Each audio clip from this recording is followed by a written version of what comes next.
ফের বিতর্কে শিক্ষাঙ্গন, ইতিহাসের প্রশ্নপত্রে চূড়ান্ত ভুল। চর্চায় পশ্চিম মেদিনীপুরের বিদ্যাসাগর বিশ্ববিদ্যালয়। অভিযোগ, বিশ্ববিদ্যালয়ের ইতিহাস বিভাগের ষষ্ঠ সেমিস্টার পরীক্ষায় একটি প্রশ্ন এসেছিল। মেদিনীপুরের 3 জন জেলা ম্যাজিস্ট্রেটের নাম করে, যারা সন্ত্রাসবাদীদের দ্বারা নিহত হন। বিপ্লবীদের সন্ত্রাসবাদী বলে চিহ্নিত করার ঘটনায় নিন্দার ঝড় শিক্ষা মহলে। শিক্ষা প্রতিষ্ঠানের অজ্ঞতাকে তীব্র ধিক্কার বিপ্লবীর পরিবারের সদস্যদের। আসলে আমরা সন্ত্রাসবাদীদেরকে এতটাই প্রাধান্য দিয়ে ফেলেছি, একজন আমরা সবসময় সন্ত্রাসবাদীরাই কথাটা মুখে আসছে। প্রশ্নপত্র বা এই ধরনের যে প্রশ্ন, তার তীব্র ধিক্কার এবং প্রতিবাদ জানাচ্ছি। অবিলম্বে আমরা বিশ্ববিদ্যালয় কর্তৃপক্ষ এবং ইতিহাস বিভাগের যে ডিপার্টমেন্ট রয়েছে তাদের কাছে দাবি করছি, এই বিষয়ে তারা প্রকাশ্যে ভুল স্বীকার করে ক্ষমা চাক। যদি তারা তা না করে, তাহলে আমরা ধরে নেব যে তারা ইচ্ছাকৃতভাবে এই বিপ্লবীদেরকে কালিমালিপ্ত করার জন্য এই কাজ করছে। ইতিমধ্যেই বিতর্কিত সেই প্রশ্নপত্রের বিহিত করতে শিক্ষামন্ত্রী ব্রাত্য বসুকে ইমেল মারফত জানিয়েছেন জেলা বিজেপির সহসভাপতি তথা শিক্ষানুরাগী ডক্টর শঙ্কর গুছাইত।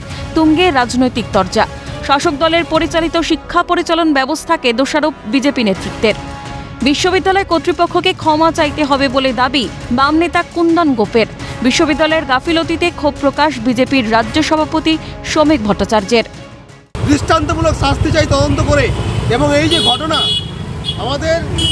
তাদেরকে সন্ত্রাসবাদী বলা হচ্ছে, দেশের জন্য প্রাণ দিয়েছে, তারা দেশপ্রেমিক।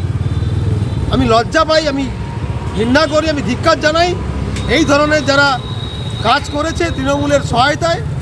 মুখ্যমন্ত্রী যে রাজনৈতিক দলের গর্ভ থেকে তার দলের জন্ম দিয়েছেন, সেই কংগ্রেস কার্যত ওই ব্রিটিশের শেখানো কথা বিপ্লবীদের চিরকাল সন্ত্রাসবাদী মনে করে এসেছে।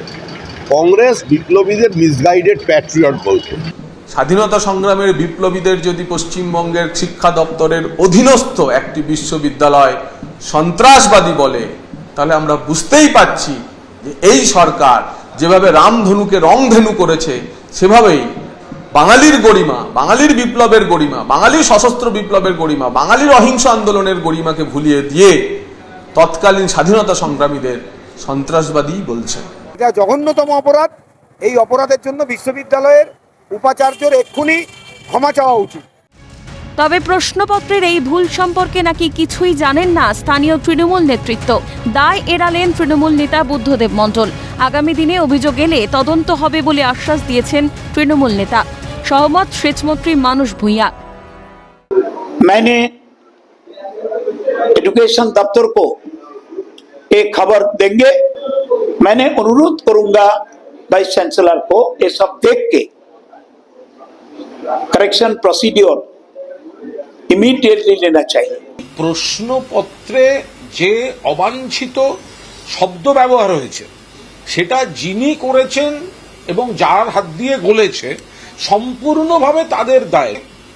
বিরোধীদের রাজনীতির কোনো বিষয় নেই বলতে এখনো অবধি আমার কাছে তো সেরকম কোনো তথ্য আসেনি বা দেখিনি। যদি এরকম কোনো ঘটনা হয়ে থাকে, সেটা তাহলে অবশ্যই নিন্দনীয় ঘটনা। কারণ এরকম কথা উল্লেখ করা মানে যে স্বাধীনতা সংগ্রামীদেরকে ইন্ডিকেট করা হচ্ছে, এটা হলে আমরা সত্যি মেদিনীপুরের মানুষ, আমরা যেখানে স্বাধীনতা সংগ্রামীদের আন্দোলনের পীঠস্থান, সেই জায়গায় দাঁড়িয়ে যদি এরকম কোনো কোশ্চেন হয়ে থাকে, আমি তো এখনো দেখিনি, যদি হয়ে থাকে এটাকে নিন্দনীয় ঘটনাই বলা যেতে পারে। তবে বিপ্লবীদের সন্ত্রাসবাদী বলে সম্বোধন করা লজ্জাজনক ঘটনা, মন্তব্য শিক্ষাবিদ পবিত্র সরকারের। শিক্ষক অনবধানে এটা করেছেন, কিন্তু এটা করা উচিত হয়নি। কারণ এই সন্ত্রাসবাদী কথাটা ভারতীয় দেশপ্রেমিক বিপ্লবীদের সম্বন্ধে ব্যবহার করলে আমাদের লজ্জিত হওয়া উচিত। প্রশ্নপত্রে এই ধরনের ভুলের জন্য ইতিমধ্যেই বিদ্যাসাগর বিশ্ববিদ্যালয় কর্তৃপক্ষ দুঃখ প্রকাশ করেছে। ক্ষমা প্রার্থী বিদ্যাসাগর বিশ্ববিদ্যালয়ের উপাচার্য দীপক কর। কিন্তু ইতিহাস নিয়ে এই বিতর্ক আদৌ কি কাম্য? আগামী প্রজন্মের ভবিষ্যৎ নিয়ে বাড়ছে উদ্বেগ। অভিষেক চক্রবর্তী রিপোর্ট, ক্যালকাটা নিউজ।